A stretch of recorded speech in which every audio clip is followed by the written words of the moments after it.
வணக்கம் guys, welcome to our channel. அதாவது welcome to DJ smart learning centre. நம்ம இன்னைக்கு கிளாஸில் என்ன பார்க்க போகிறோன்னா, கிளாஸ் 12 ஃபிசிக்ஸ் ஃபஸ்ட்டு சாப்டரான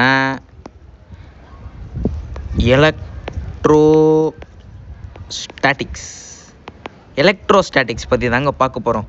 ரொம்பவுமே ஒரு சிம்பிளான சாப்டர் தான். ரொம்பவுமே நம்ம ஈஸியாகவும் புரிஞ்சுக்கலாம்.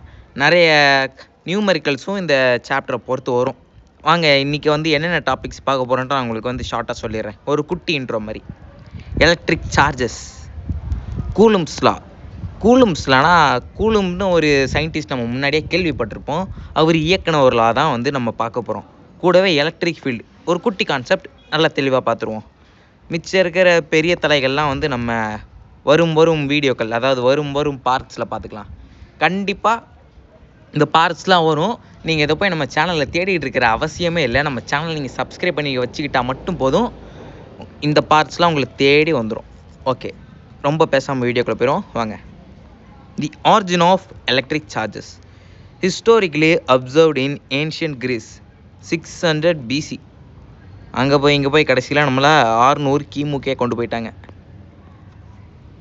என்ன சொல்கிறாங்க? வென் ரப்பிங் ஆம்பருக்கு கிரீஸில் எலக்ட்ரான் பேர். வித் உள் ஆம்பர்னால் ஒன்றும் இல்லைங்க, இன்னும் சில மரங்கள், அப்புறம் இந்த முக்கியமாக முருங்கை மரம் இருக்குது பார்த்தீங்களா, அதிலலாம் ஒரு ஜவ்வு மாதிரி வடியும். நம்ம பிஸ்ஸுன்னு சொல்லுவோம்ல, பிஸ்ஸன், அதுதான் ஆம்பர். அது என்னென்னா அந்த காலத்தில் ரொம்பவுமே ஃபேமஸ். எதுக்காகனா அதோட அரோமானா நமக்கு என்ன தெரியும்? வாசனை, மனம்னு சொல்லுவோம்ல, அதுக்காக தான் அது ரொம்ப ஃபேமஸ். ஓகே, அதை என்ன பண்ணுறாங்க, அதை உள் கூட ரப் பண்ணுறாங்க. அப்படி ரேப்பிடாக ரப் பண்ணும்போது அங்கே சில எலக்ட்ரிக் சேஞ்சஸ், அப்புறம் இந்த சார்ஜஸ் ஸ்பார்க் அதெல்லாம் நடந்திருக்கு. இது நடக்கிறதால மக்கள் ஒவ்வொரு முடிவுக்கு வந்துட்டாங்க. இப்படி எலக்ட்ரிக் சார்ஜஸ்னு ஒன்று இருக்குது, எலக்ட்ரிசிட்டின்னு ஒன்று இருக்குது அப்படின்னு சொல்லி அங்கேருந்து டிரைவ் பண்ணி இன்னும் நல்லதெல்லாம் கற்றுக்கிட்டு நம்மக்கிட்ட கடைசியில் இங்கே நிறுத்திட்டாங்க. ஓகே, வாங்க அடுத்து என்னென்னு பார்ப்போம். Matter contains balanced charges. ஒரு மேட்டர் நம்ம எடுத்துக்கிட்டாலுமே அதில் எப்போவுமே ப்ளஸ் மைனஸ்ன்னு positive charge plus negative charge பேலன்ஸ்டாக இருக்கும். ஒரு தடுமாற்றமே இருக்காது. அதுதான் இதில் சொல்ல வராங்க. சரிடா, எப்போ அங்கே ஒரு அன்பேலன்ஸ் நடக்கும், அதாவது சார்ஜஸில் தடுமாற்றம் நடக்கும்னு கேட்டிங்களா? வென் ஃப்ரிக்ஷன் என்ட்ரி கொடுக்கும்போது இந்த சேஞ்சஸ் நடக்கும். உங்களுக்கு புரியறதுக்காக 2 மேட்டர் எடுத்துப்போம். Matter 1, matter 2. இப்போ இந்த 2 மேட்டர் இருக்குது. இந்த 2 மேட்டரையும் நான் ரேப்பிடாக உரச போகிறேன். அப்படி உரசுறதால நமக்கு என்ன நடக்கும்? அங்கே அஃப்கோர்ஸ் அங்கே ஃப்ரிக்ஷன் நடக்கும். ஃப்ரிக்ஷன் நடக்கிறதால என்ன பண்ணுன்னா, இட் ட்ரான்ஸ்ஃபர் அவுட்டர் எலக்ட்ரான்ஸ். அதாவது இப்போ இந்த மேட்டர் 1ல் இருக்கிற அவுட்டர் எலக்ட்ரான்ஸ், அதாவது சர்ஃபேஸ் எலக்ட்ரான்ஸ் சொல்லுவோம்ல, அந்த சர்ஃபேஸ் எலக்ட்ரான்ஸ் மேட்டர் 2க்கு பாயும். மேட்டர் 2 இருக்குல்ல, அதில் இருக்கிற சர்ஃபேஸ் எலக்ட்ரான்ஸ் 1க்கு பாயும். இப்படி மாறி எலக்ட்ரான்ஸ் பாயறதால அங்கே நம்மளுக்கு அன்பேலன்ஸ் நடக்கும். அவ்வளோதாங்க. Okay, 2 kinds of polarity. Like charges repel and unlike charges attracts. இந்த காலம் பாருங்களேன். இப்போ இந்த ரெட் கலர் ராட் இருக்குது பார்த்தீங்களா, இது பாசிட்டிவ்லி சார்ஜ்டு. ஓகேவா? இதுவும் ரெட் கலரில் தானே இருக்குது. அப்போ இந்த ராடும் நம்ம என்ன சொல்லலாம்? Positive charged. 2 ராடும் ஒன்று தான். இப்போ இது என்ன பண்ணுது? இதுவும் நம்ம கிட்ட கொண்டு வர ரிப்பல் பண்ணுது. ஆரோ மார்க்கு நல்லா கவனிச்சுக்கோங்க. இதே ப்ளூ ராடை நெகட்டிவ்னு வச்சுப்போமா? நமக்கு ரெட் ராட் ஆல்ரெடி என்னன்னு தெரியும்? பாசிட்டிவ்னு தெரியும். இப்போ ரெட் ராடையும் ப்ளூ ராடையும் நம்ம கிட்ட கொண்டு வர ரெண்டுமே அட்ராக்ட் பண்ணுது. ஸோ லைக் சார்ஜஸ், அதாவது பாசிட்டிவ் சார்ஜஸ் என்ன பண்ணும்? ரிப்பிள் பண்ணும். இதே பாசிட்டிவ் நெகட்டிவாக இருந்தால் அட்ராக்ட் பண்ணும். நெகட்டிவ்க்கு இதே கதை தான். நெகட்டிவ் கிட்ட கொண்டு வந்தால் ரிப்பிள் பண்ணும். அவ்வளோதாங்க. இதுதான் 2 kinds ஆஃப் polarity. நெக்ஸ்ட் பார்த்துருவோமா? Electrification. An object becomes positively charged by losing electrons and negatively charged by gaining them.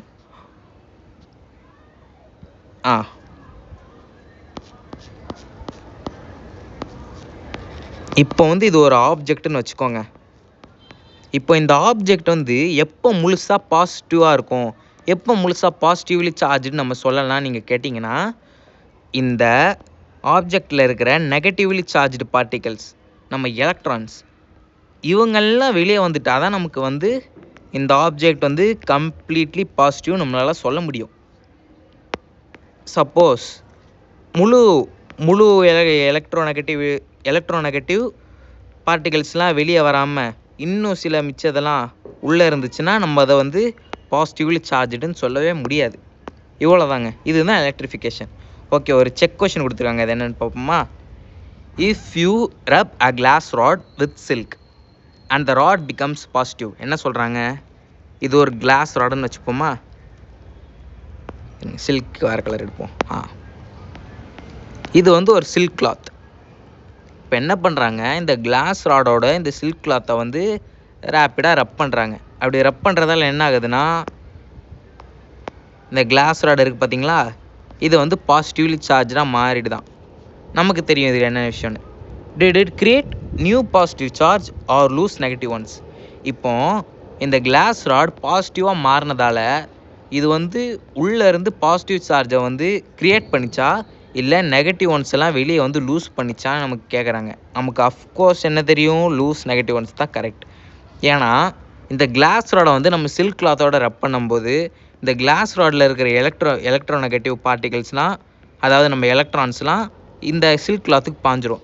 அப்படி பாயறதால ஃபுல்லாக இங்கே எலக்ட்ரோநெகட்டிவ் சார்ஜஸ்லாம் இங்கே போகிறதால இது ஃபுல்லாக பாசிட்டிவ்லி சார்ஜாக மாறிடும் இந்த கிளாஸ் ராட். அவ்வளோதாங்க, சிம்பிள். ஓகே, வாங்க நெக்ஸ்ட் பார்ப்போமா?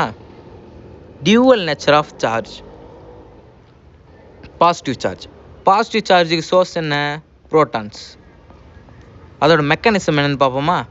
Created by loss of electrons. Positive charge எப்படி உருவாகுதான்? நம்ம முன்னாடி சொன்ன மாதிரியே அந்த கிளாஸ் ராட் எப்படி பாசிட்டிவாக மாறிடுச்சு, உள்ளே இருக்கிற நெகட்டிவெல்லாம் வெளியேற்றி. ஸோ பாசிட்டிவ் சார்ஜ் எப்படி உருவாகுது? எலக்ட்ரான்ஸை லூஸ் பண்ணி தான் பாசிட்டிவ் சார்ஜும் உருவாகுது. இதே நெகட்டிவ் சார்ஜ்னா அதோட சோர்ஸ் எலக்ட்ரான்ஸ். இதில் நமக்கு என்ன தெரியும்? ஈஸியாக கெயின் ஆஃப் எலக்ட்ரான்ஸ். பாசிட்டிவ் சார்ஜ்னா லாஸ் ஆஃப் எலக்ட்ரான்ஸ், நெகட்டிவ் சார்ஜ்னா கெயின் ஆஃப் எலக்ட்ரான்ஸ். அவ்வளோதாங்க. Okay, next neutral object. நம்ம முன்னாடி பார்த்தது சார்ஜ், இது போட்டு குழப்பிக்காதீங்க. நியூட்ரல் ஆப்ஜெக்ட்னா ஒன்றும் இல்லை, இது ஒரு ஆப்ஜெக்ட். இதுக்குள்ளே என்ன சொல்கிறாங்கன்னா, பாசிட்டிவ் நெகட்டிவ்னு இருக்கிற சார்ஜஸ் வந்து எப்படி சொல்ல, பேலன்ஸ்டாக இருக்கும்னு சொல்லியிருப்பாங்க. இதையும் இங்கே வந்து மேட்டர்னு சொல்லலாம். நம்ம ஆல்ரெடி பார்த்தோம்ல, மேட்டர் வந்து consist of balanced charges. So that's ஆல்ங்க. இதில் இன்னொரு குட்டி விஷயமும் இருக்குது, அதுதான் வந்து quarks. It is the simplest individual and indivisible unit inside an atom. ஒரு ஆட்டம்குள்ளே இருக்கிற சிம்பிளஸ்ட் இண்டிவிஜுவல் யூனிட் அது வந்து எப்படி இருக்கும்? இன்டிவிசிபிளாக இருக்கும். இதை வந்து நம்ம என்ன சொல்லலாம்னா ஒரு சப் அட்டாமிக் பார்ட்டிகல்னு சொல்லலாம். ஏன்னா இது ஆட்டம்குள்ளே தானே இருக்குது. ஓகே,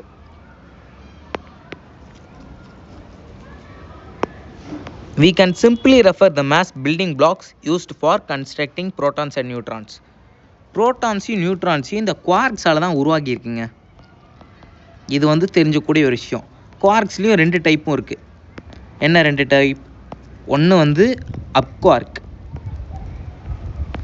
இன்னொன்று வந்து டவுன் குவார்க்.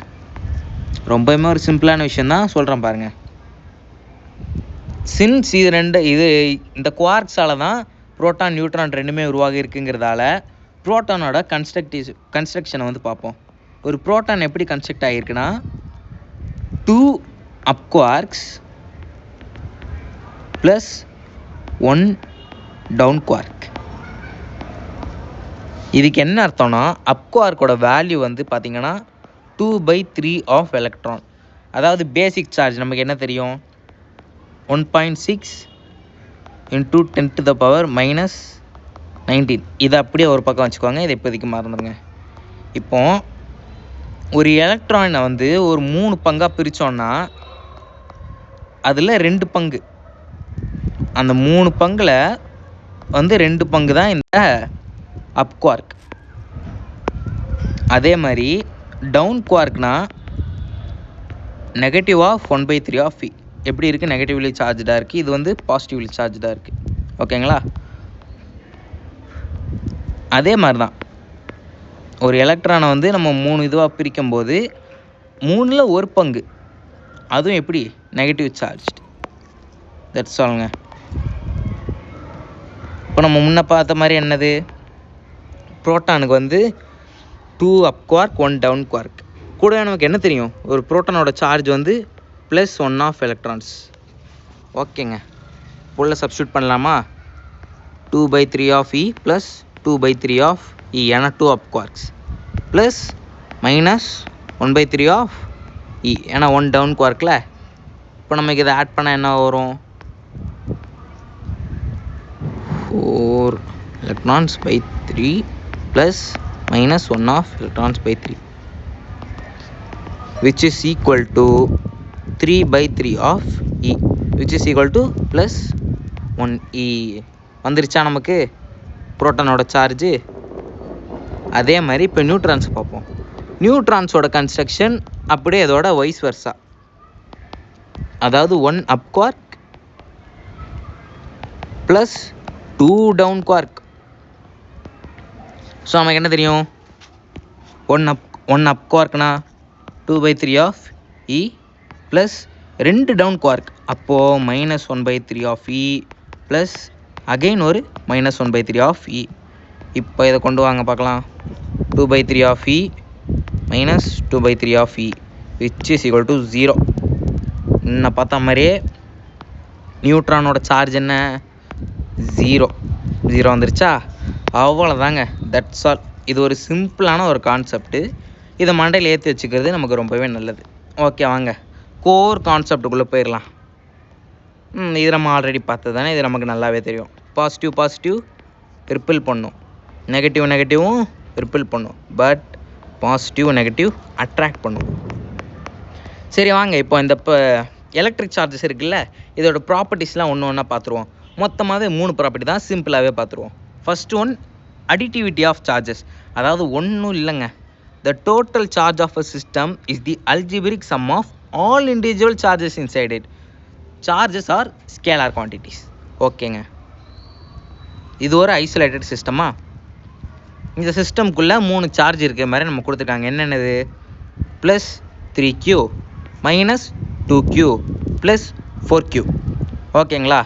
இப்போ இந்த ஐசோலேட்டட் சிஸ்டம்குள்ளே இருக்கிற டோட்டல் சார்ஜ் நான் எப்படி கண்டுபிடிப்பேன், algebraic sum of all individual charges inside it plus பண்ணுவோமா, +3Q -2Q +4Q. இப்போ இது நமக்கு அடிஷன் பண்ண என்ன வரும், +5Q. ஸோ நெட் சார்ஜ் எவ்வளோ, 5Q. இது தாங்க ஃபஸ்ட் ப்ராப்பர்ட்டி. ரொம்பவே சிம்பிளாக இருக்கா? வாங்க அடுத்தடுத்தும் சிம்பிளாக தான் இருக்கும். கன்சர்வேஷன் ஆஃப் சார்ஜஸ், இதில் ரொம்ப முக்கியமே இந்த ரூல் தான். இந்த ரூல் என்ன சொல்லியிருக்காங்க, charge can neither be created nor destroyed. உருவாக்கவும் முடியாது, அழிக்கவும் முடியாது. It can only be transferred from one body to another. நமக்கு முன்னவே தெரியும், சார்ஜ் வந்து ஒரு பாடியிலேருந்து இன்னொரு பாடிக்கு வந்து ஃப்ரிக்ஷனால் நம்மளால் ட்ரான்ஸ்ஃபர் பண்ண முடியும். ஸோ அவ்வளோதாங்க இந்த செகண்ட் ப்ராப்பர்ட்டி. ரொம்பவே சிம்பிளாக இருக்கா? வாங்க மூணாவது ப்ராப்பர்ட்டி அதை விட சிம்பிளாக இருக்கும். Quantisation of charge. Charge is not continuous, it exist only in discrete indivisible packets. அதாவது வாங்க சிம்பிளாக சொல்கிறேன் பாருங்க. இப்போ நம்ம முன்ன என்ன பார்த்தோம், ஒரு மேட்டர்லேருந்து இன்னொரு மேட்டருக்கு எலக்ட்ரான்ஸ் ட்ரான்ஸ்ஃபர் ஆகும்னு பார்த்தோம். ஆனால் அப்படி எப்படி இருக்காதான், கண்டினியூஸாக இருக்காதான். ஃபஸ்ட் மேட்டர்லேருந்து செகண்ட் மேட்டருக்கு போகிற எலக்ட்ரான்ஸ் வந்து கண்டினியூஸாக இருக்காதான். அது எப்படி இருக்குமா, இன்டிவிசிபிள் பேக்கெட்ஸாக போகும். எக்ஸாம்பிளுக்கு ஒரு பேக்கெட்டில் ஒரு 3 எலக்ட்ரான்ஸ், இன்னொரு பேக்கெட்டில் 4 எலக்ட்ரான்ஸ், அந்த மாதிரி பேக்கெட்ஸாக இது மூவ் ஆகுமா, கூட்டமாக சேர்ந்து, தனியாகவே போகாது. ஸோ இதனால் நம்ம என்ன சொல்லலாம், பேக்கெட்ஸாக போகிறதால கன்ஃபார்ம் நம்ம வந்து அதை இன்டிவிசிபிள்னு சொல்லலாம். நமக்கு என்ன தெரியும், ஒரு எலக்ட்ரான்ஸை வந்து டிவைடே பண்ண முடியாது. ஆல்ரெடி அது ஒரு இன்டிவிசிபிளான ஒரு ஸ்டேட்டட் யூனிட். நம்ம அதை வந்து மேலும் டிவைட் பண்ண முடியாது. சிம்பிளாக சொல்லணும்னா கடைக்கார்ட்ட போயிட்டு ஒரு முட்டை கொடுங்கன்னு நம்மளால் கேட்க முடியும். அவர்கிட்ட போய் 1.5 முட்டை கொடுங்க நம்மளால் கேட்க முடியாதுல்ல. So that is the core concept of this property. வாங்க இந்த மாஸ்டர் ஃபார்முலா என்னன்னு பார்த்துருவோம். அதாவது பேக்கெட்ஸ்ன்னு சொன்னோம்ல, இந்த பேக்கெட்ஸ்குள்ளே எத்தனை எலக்ட்ரான்ஸ் இருக்குது நமக்கு எப்படி தெரியும்? இப்போ ஒரு 3 எலக்ட்ரான் சொல்லிட்டா நமக்கு தெரியும், உள்ள 3 எலக்ட்ரான்ஸ் இருக்குப்பா அப்படின்னு நமக்கு தெரியும். பட் நமக்கு தெரியாது. ஸோ தெரியாதுல்ல, அது சும்மா ஒரு எண்ணுன்னு வச்சுப்போமே. அப்புறம் பேசிக் சார்ஜுக்கு வந்து என்ன வேல்யூ? இந்த 1.6 × 10⁻⁻⁹ நமக்கு நல்லாவே தெரியும். அப்போது ஒரு எலக்ட்ரானோட சார்ஜ் என்ன? 1 எலக்ட்ரானோட சார்ஜ் வந்து -1.6 × 10⁻⁻⁹. ஓகேங்களா? எலக்ட்ரான்ஸ் வந்து பேக்கெட்ஸ்குள்ளே பேக்கெட்டாக போகும். ஓகேங்களா? இப்போ அது எவ்வளோ குவான்டிட்டி, எவ்வளோ எலக்ட்ரான்ஸ் வந்து போயிருக்குன்னு நமக்கு வந்து தெரியாது. ஒரு பேக்கெட்டுக்குள்ளே எத்தனை எலக்ட்ரான்ஸ் இருக்குது நமக்கு வந்து நார்மலாகவே தெரியாது. அதுக்கு தான் நம்ம என்ன எடுத்துருக்கோம், அதை எண்ணுன்னு எடுத்துருக்கோம். இப்போ இந்த ஒரு பேக்கெட்டுக்குள்ளே எனக்கு 3 எலக்ட்ரான் இருக்குதுன்னு வச்சுக்கோங்க. அப்போ எண் வந்து நமக்கு என்னவாக இருக்கும்? 3 இருக்கும். எண்ணுங்கிறது வந்து எத்தனை எலக்ட்ரான்ஸ் இருக்குன்னு ஞாபகம் வச்சுக்கோங்க. 3 எலக்ட்ரான்ஸ் இருக்கா? அப்போ இந்த Qவோட வேல்யூ என்னது? அதாவது சார்ஜ் 3 × 1.6 × 10⁻⁻⁹. அவ்வளோதாங்க. இவ்வளோதான் சிம்பிள். இதுதான் 3வது ப்ராப்பர்ட்டி. அந்த பேக்கெட்டுக்குள்ளே எத்தனை எலக்ட்ரான்ஸ் இருக்குங்கிறது நமக்கு தெரியாது. ஸோ அதை வந்து நம்ம என்னவா எடுத்துக்கிறோம்னா இன்டீஜர்ஸாக எடுத்துக்கிறோம். சிம்பிள்ல. ஏன்னா நெகட்டிவாக கூட இருக்கலாம் வெளியேற எலக்ட்ரான்ஸ். ஸோ நம்ம அது சிம்பிளாக இன்டீஜர்ஸ்ன்னு சொல்லிட்டு போயிடும். இவ்வளோ தாங்க 3வது ப்ராப்பர்ட்டி. சிம்பிள். 3 ப்ராப்பர்ட்டியுமே முடிஞ்சிருச்சு. தட்ஸ் ஆல்ங்க. ஓகே வாங்க அடுத்து கண்டக்டர்ஸ் விசஸ் இன்சுலேட்டர்ஸ். கண்டக்டர்ஸ்னால் நமக்கு எல்லாருக்குமே தெரியும், உள்ளே வந்து சார்ஜ் அலோ பண்ணும். அதுதான் வந்து கண்டக்டர்ஸ். ஒரு பாடியிலேருந்து இன்னொரு பாடிக்கு வந்து சார்ஜ் வந்து அலோ பண்ணும், உள்ளே வந்து வெளியேற விடும். added charges instantly distributes evenly across the entire surface. நம்ம எல்லாருக்குமே தெரியும், உள்ளே வந்து சார்ஜ் பாஸ் ஆகுதுனாலே ஈவன்லி டிஸ்ட்ரிபியூட்டடாக இருக்கும். உள்ளே வந்து ஈவனாக உள்ளே போகும். பட் இதே இன்சுலேட்டர்ஸ்னால் கம்ப்ளீட் ஆப்போசிட். கதையே வேறு. உள்ளே வந்து சார்ஜே அலோ பண்ணாது. இப்போ மேட்டர் 1லேருந்து மேட்டர் 2க்கு வந்து சார்ஜ் போச்சுன்னா, சப்போஸ் மேட்டர் 2 வந்து ஒரு இன்சுலேட்டராக இருந்துச்சுன்னா வாய்ப்பே இல்லை, எலக்ட்ரான்ஸ் வந்து உள்ளே போகாது. எங்கே வந்து அது ட்ரான்ஸ்ஃபர் ஆக நிற்குதோ அதே இடத்துல தான் எலக்ட்ரான்ஸ் நிற்கும். இதோ உள்ளே போகாது, ஈவனாக டிஸ்ட்ரிபியூட் ஆகாது. கண்டக்டர்ஸில் சொன்ன மாதிரி இவ்வளோ தாங்க. இதுதான் பேசிக்கான ஒரு டிஃப்ரென்ஸ் ரெண்டுத்துக்கும். இது தெரிஞ்சு வச்சுக்கிறது நல்லது. ஓகே வாங்க நெக்ஸ்ட்டு போவோம். How to objects get charge? சரி, இப்படி சொல்கிறியே, ஒரு ஆப்ஜெக்ட் வந்து எப்படி அது வந்து சார்ஜ் ஆகுது அப்படின்னு நீங்கள் கேட்டிங்கன்னா சிம்பிள். 3 வகையில். ஃபஸ்ட்டு வகை என்னது? By friction. நம்ம முன்னாடி பார்த்த மாதிரியே ஒரு பொருள் இன்னொரு பொருளோட ரேப்பிடாக உரசும்போது நமக்கு அங்கே வந்து என்ன நடக்கும்? ட்ரான்ஸ்ஃபர் ஆஃப் எலக்ட்ரான்ஸ் நடக்கும். ஸோ இதிலேருந்து அந்த ஆப்ஜெக்ட் வந்து சார்ஜ் ஆகுதுன்னு நம்மளால் சொல்ல முடியும். இது ஒரு வகை. அடுத்து பை கண்டக்ஷன் இப்போ தான் பார்த்தோம். ஒரு மேட்டர்லேருந்து இன்னொன்றுத்துக்கு வந்து சார்ஜஸ் வந்து ஈவன்லி டிஸ்ட்ரிபியூட் ஆகும். உள்ளே வந்து direct contact touching a charged body to a neutral conductor. இப்போ இந்த மேட்டர் வந்து நியூட்ரலாக வந்து இருக்குது. ஏன்னா நெகட்டிவ் பாசிட்டிவ்லாம் பேலன்ஸ்டாக இருக்குல்ல. ஆனால் இங்கே பாருங்கள், வெறும் பாசிட்டிவ் தான் இருக்குது இங்கே.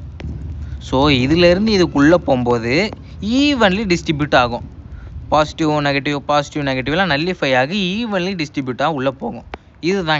இதுதான் செகண்ட் மெத்தட். ரொம்ப ஈஸி. பை கண்டக்ஷனா.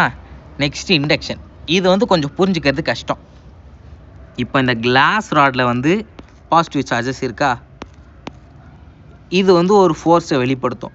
இது நம்ம எல்லாருக்கும் தெரியும். ஏன்னா சார்ஜஸ் அங்கே இருக்கனாலே அங்கே வந்து ஃபோர்ஸ் வெளிப்படும். அதே மாதிரி இப்போ இந்த ஷீட் வச்சுக்கோங்க. இதுலேயும் both negative charge and positive charge இருக்குது. அப்போது நெகட்டிவ் சார்ஜ் ஒரு தனி விதமான ஃபோர்ஸ் வெளிப்படுத்தும், பாசிட்டிவ் சார்ஜ் ஒரு தனி விதமான ஃபோர்ஸ் வெளிப்படுத்தும். இதில் இருக்கிற பாசிட்டிவ் இதோட வந்து ரிப்பெல் பண்ணுமா, ஆனால் நெகட்டிவ் வந்து என்ன பண்ணும்? அட்ராக்ட் பண்ணும். இப்படி விதவிதமாக ஃபோர்ஸஸ் வந்து வெளியேறதால இங்கே வந்து என்ன ஆகும், இந்த ஷீட் வந்து சார்ஜ்ட் ஆகும், விதவிதமாக ஃபோர்ஸ் வந்து வெளியாகும், விதவிதமாக சார்ஜஸ் வந்து ரியாக்ட் பண்ணும். ஸோ என்ன ஆகும், இந்த ஷீட் வந்து நமக்கு இண்டக்ஷன் மூலியமாக வந்து சார்ஜ் ஆகும். அவ்வளோதாங்க. இதை தான் நம்ம வந்து இண்டக்ஷன் சொல்லுவோம். இதுக்கு பேர் தான் இண்டக்ஷன். இங்கே வந்து நமக்கு போலரைசேஷன் நடக்குங்க. போலரைசேஷன்னா ஒன்றும் இல்லை, ஒரு ஆட்டம் எங்கேயுமே நகராமல் அதுக்குள்ளே இருக்கிற எலக்ட்ரான்ஸ் மட்டும் நகர்னா அதுதான் போலரைசேஷன். தட்ஸ் ஆல்ங்க. ஈஸியாக இருக்குல்ல. வாங்க நெக்ஸ்ட் போகலாம். அதுக்கு முன்னாடி இந்த செக் கொஸ்டின் பார்த்துப்போம். Rubbing a balloon on your hair to make it stick to a wall is an example of which method. இப்போ 3 மெத்தட் பார்த்தோம் இல்லையா, அதே மாதிரி ஒரு பலூனை வந்து நம்ம தலையில் தேய்ச்சிட்டு செவுத்தில் ஒட்ட வச்சா அதுக்கு வந்து என்ன விதமான, அது வந்து எந்த விதமாக பலூன் வந்து சார்ஜ் ஆகியிருக்குன்னு கேட்குறாங்க. நம்ம எல்லாருக்குமே தெரியும், பலூன் நம்ம தலையில் தேய்க்கிறதால அங்கே ஃப்ரிக்ஷன் உண்டாகும். ஸோ இதுக்கான ஆன்சர் பை ஃப்ரிக்ஷன். சொல்லுங்க. ஓகே, நெக்ஸ்ட் போகலாமா. மெஷரிங் த எலக்ட்ரிக் ஃபீல்டு, அதாவது நம்ம கூலும்ஸ் லா. கொஞ்சம் மெயினான டாபிக் பார்ப்போமா. கூலும்ஸ் லா வந்து ஒன்றுமே இல்லை, உங்களுக்கு நான் ஈஸியாக டிரைவ் பண்ணுறேன் பாருங்க. இப்போ 2 சார்ஜஸ் இருக்குது, Q1 Q2. இந்த 2 சார்ஜுக்குமே வந்து மேக்னிடியூட் ஈக்குவல், பட் சைன்ஸ் ஆப்போசிட்டாக இருக்கலாம், அது நமக்கு பிரச்சனை இல்லை. இந்த 2 சார்ஜுமே ஆறுங்கிற ஒரு டிஸ்டன்ஸால் வந்து செப்பரேட் ஆகப்பட்டிருக்கு. இப்போது இந்த டிஸ்டன்ஸ் பெருக பெருக பெருக பெருக அந்த 2 சார்ஜ் இருக்குது பார்த்தீங்களா, அதுக்கு இடையில இருக்கிற ரிப்பல்சிவ் ஃபோர்ஸும் சரி இல்லை அட்ராக்டிவ் ஃபோர்ஸும் சரி கண்டிப்பாக நமக்கு என்ன ஆகும், குறையும். இதுவே இப்போ இந்த Q1 சார்ஜும் Q2 சார்ஜும் நம்ம ப்ராடக்ட் பண்ணால் இதோட சார்ஜ் அதிகமாக அதிகமாக நமக்கு அந்த ஃபோர்ஸும் வந்து அதிகமாகும். அதாவது இந்த சார்ஜும் இந்த சார்ஜும் நம்ம சேர்த்து சொல்கிறதுக்காக நம்ம இதை ப்ராடக்ட் பண்ணியிருக்கோம். இந்த 2 சார்ஜுக்கும் இடையில இருக்கிற ஃபோர்ஸ் வந்து எதனால் அதிகமாகும், இந்த 2 சார்ஜோட மேக்னிடியூட் வந்து அதிகமாகும். ஸோ நம்ம இதனால் என்ன தெரிஞ்சுக்கலாம், force is directly proportional to product of Q1 and Q2. அதாவது Q1 அண்ட் Q2ஓட ப்ராடக்ட் ஏற ஏற நமக்கு வந்து ஃபோர்ஸும் வந்து ஏறும், அதிகமாகும். But force is inversely proportional to R². Direction கூட கூட கூட டிஸ்டன்ஸ் கூட கூட கூட கூட நமக்கு வந்து ஃபோர்ஸ் வந்து கம்மியாகிட்டே வரும். ஃபோர்ஸ் கூட கூட கூட கூட நமக்கு நம்ம என்னன்னு சொல்லலாம், டிஸ்டன்ஸ் கம்மியாகிட்டே வரும். ஏன்னா இந்த 2 சார்ஜுக்கும் டிஸ்டன்ஸ் வந்து கம்மியாக இருந்துச்சுன்னா நம்ம அங்கே வந்து ஃபோர்ஸ் வந்து அதிகமாக இருக்கும்ல, அவ்வளோதாங்க. ஸோ நமக்கு இதுலேருந்து என்ன தெரியுது,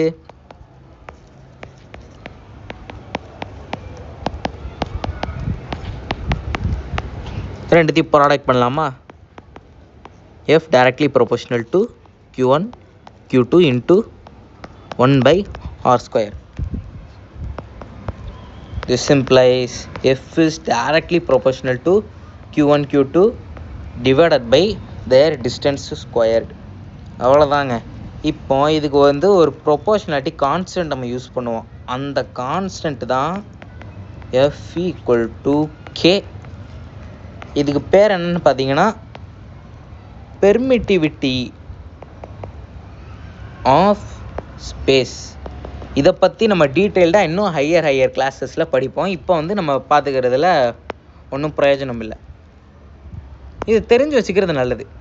இந்த கேவோட வேல்யூ வந்து என்னவாக இருக்குன்னா 1/4πε0. ஓகேங்களா. So which is equal to K into Q1 into Q2 divided by R².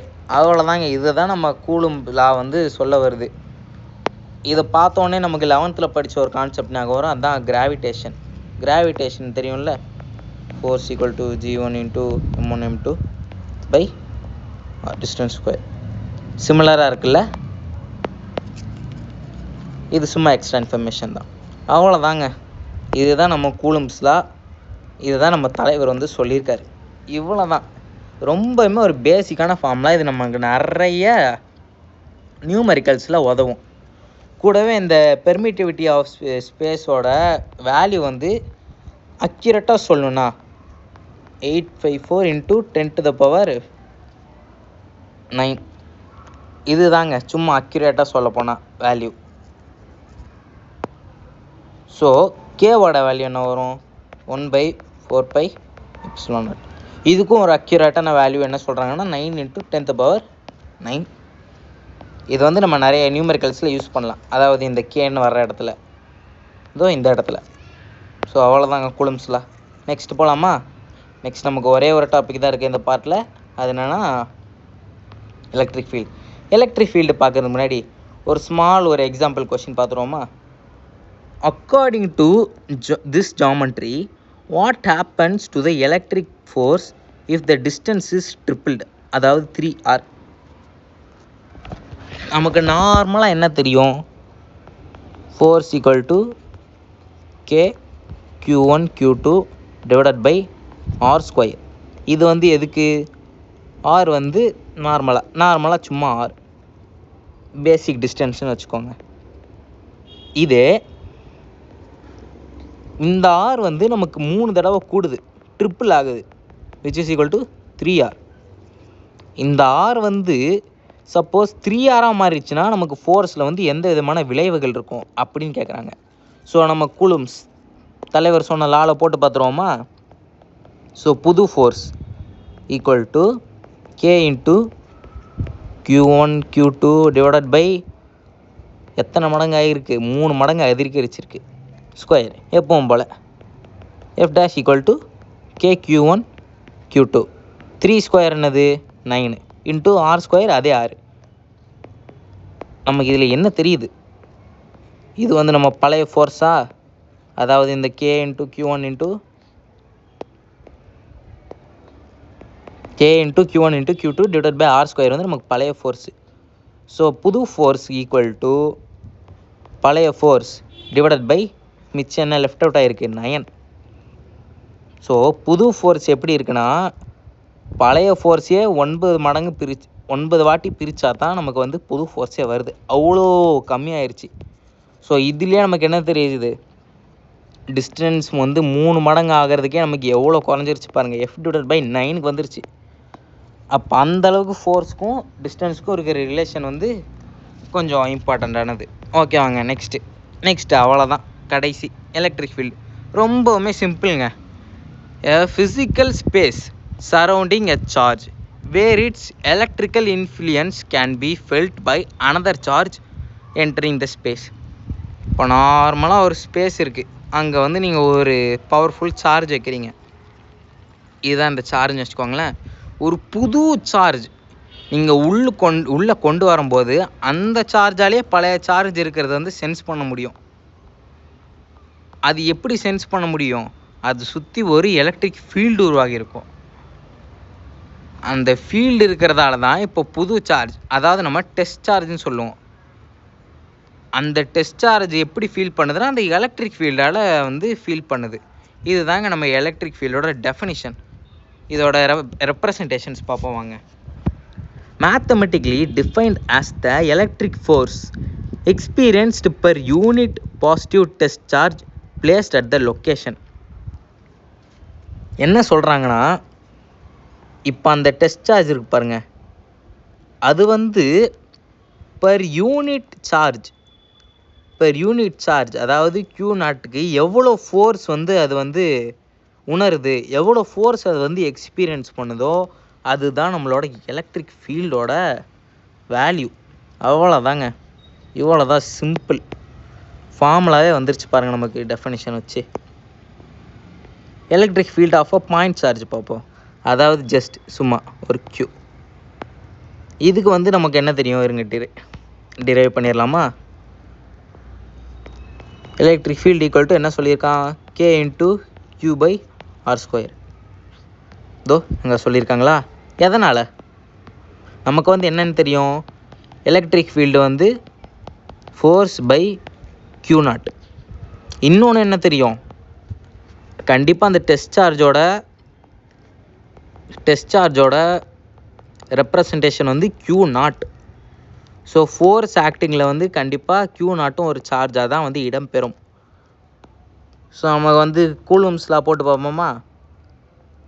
ஈல கூலம்ஸ்லா போட்டால் என்ன வரும்? K இன்ட்டு Q1 நார்மலாக, இல்லை Qன்னு கூட வச்சுப்போமே, பேசிக்காக இருக்கட்டும்.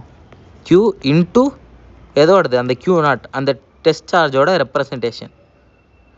என்னடா இங்கே 0 இருக்குன்னா நீங்கள் வந்து பார்த்து பயந்துடக்கூடாது. சும்மா அது ஒரு ரெப்ரசன்டேஷன். இதை வந்து நம்ம எக்ஸ்ன்னு எடுத்துக்கலாம், ஒய்ன்னு எடுத்துக்கலாம், எது வேணாலும் எடுத்துக்கலாம். அது ஒரு சார்ஜ் நம்ம காட்டுறதுக்காக அங்கே வந்து Qங்கிறத மெயினாக சேர்த்துருக்காங்க. பக்கத்தில் ஒரு 0 சேர்த்ததால் இதிலேருந்து இது டிஃப்ரெண்ட்டு நம்ம வந்து புரிஞ்சுக்கலாம். Divided by Q0 into R². ஏன்னா ஆல்ரெடி டிவிஷனில் ஒரு Q0 இருக்குல்ல. So that's why.